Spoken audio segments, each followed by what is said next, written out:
தான் 2011 அவங்க இருந்திருக்காங்க.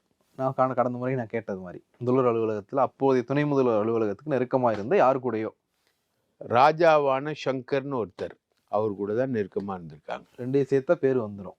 ரெண்டுத்தையும் நீங்கள் சேர்த்துக்கோங்க, நான் சொல்லலை. ராஜாவான சங்கர் இவர் அப்போதைய துணை முதல்வராக இருந்த ஸ்டாலினுக்கு ரொம்ப நெருக்கமானவர். இவர் பேரை கேட்டாலே அப்படியே அதிரும். ஐஏஎஸ் ஐபிஎஸ் எல்லாரும் அதிருவாங்க. அவருக்கு இந்த மாதிரி நெருக்கமாக இருந்திருக்காங்க. அவங்களுடைய குலதெய்வ கோவில் தான் இந்த வனபத்ரகாளி, மடப்புறம் வனபத்ரகாளி அம்மன் கோவில். யாருடைய குலதெய்வம்? ராஜாவோட குலதெய்வம் தான் அது.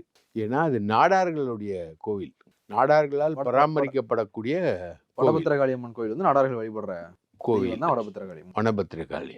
அந்த கோவிலுக்கு தான் இவங்க ரெகுலராக போவாங்க.